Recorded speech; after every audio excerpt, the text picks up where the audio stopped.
Hi అండి. ఎలా ఉన్నారు అందరూ? ఈరోజు మనం మామిడికాయ చిన్న ముక్కల పచ్చడి ఎలా పెట్టుకోవాలో చూద్దాం. ఇది నిల్వ పచ్చడండి.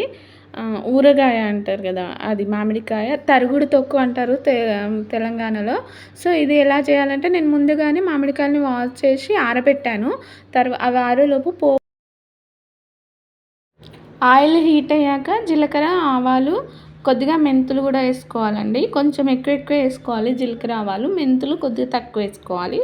సో అవి వేగాక వాటిలో మనం ఇది నిల్వ పచ్చడి కాబట్టి కొద్దిగా పసుపు యాడ్ చేసుకోవాలండి. నేను ఇది యాడ్ చేశాక నేను జీలకర్ర ఇది పౌడర్ చేసి వేయించాను. ఆవాలు, జీలకర్ర అండ్ మెంతులు ఈ 3 విడివిడిగా వేయించాను. జీలకర్ర, ఆవాలు 2 టేబుల్ స్పూన్స్, మెంతులు మాత్రం కొద్దిగా తీసుకోవాలి. 1.5 టేబుల్ స్పూన్ తీసుకోవాలి అంతే. తర్వాత ఇంకా మనం అవి గ్రైండ్ చేసుకొని స్టవ్ ఆఫ్ చేసుకోవడమే. ఆఫ్ చేసుకున్నాక మనం దీంట్లో అల్లం వెల్లుల్లి పేస్ట్ వేయాలి. స్టవ్ ఆఫ్ చేసిన తర్వాత వేయాలి, లేకపోతే నల్లగా అయిపోతుంది. సో హీట్ ఉంటుంది కదా ఆల్రెడీ. సో మనం కొద్దిగా పచ్చి వాసన పోయేంత వరకు జస్ట్ అలా ఇలా అంటే అది స్మెల్ పోతుందండి, అంతే. ఇది ఇంకా పెట్టుకోవాలండి. ఇది చల్లగా అయినాక మనం ముక్కల్లో కలిపేయడమే. నేను ఆల్రెడీ ఇది ఆఫ్ చేశాను స్టవ్ ఇది. ఇప్పుడు మనం ముక్కలు చిన్న చిన్నగా ఇందాక ఆరబెట్టాను కదా, సో ఇలా కట్ చేసుకున్నాను.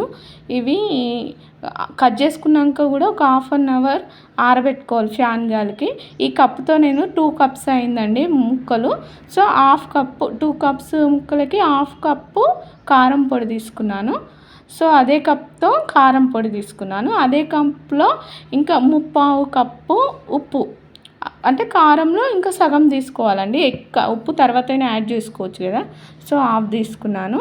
ఈ 2 ముక్కలకి యాడ్ చేశాను. నెక్స్ట్ ఇందాక జీలకర్ర పౌడర్ మిక్స్ చేసుకున్నా కదా, అది కూడా యాడ్ చేశాను. సో అవన్నీ పౌడర్స్ ముక్కలకి కలిపేసుకోవాలి. ఫస్ట్ కలిపిన తర్వాత అన్నీ మంచిగా కలుపుకున్న తర్వాత దీంట్లో ఇందాక పోపు పెట్టుకున్నాం కదా మనం, అది చల్లగా అయిపోయింది ఆల్రెడీ. సో అది కూడా ఆ పోపు కూడా దీంట్లో యాడ్ చేసేసుకుని మంచిగా కలుపుకోవాలండి. ప్రతి ముక్కకి పట్టేలా కలుపుకోవాలి. మంచిగా నీట్గా కలుపుకొని మనం ఏదైనా మంచి జార్లో దీన్ని పెట్టుకుంటే ఇప్పుడు కలిపినప్పుడు కొంచెం ఆయిల్ తక్కువగానే ఉంటుందండి. మనకి నెక్స్ట్ డే వరకు కొంచెం ఊరుతుంది, ఆయిల్ పైనకి వస్తుంది. ఇప్పుడు ఇలాగే కొంచెం పొడి పొడిగానే కనిపిస్తుంది. ఇప్పుడు దీన్ని అంతటికీ ఒక ఎయిర్ కంటైనర్లో వేసుకొని క్లోజ్ చేసి ఇంతే అండి మామిడికాయ చట్నీ. నచ్చితే లైక్ చేయండి.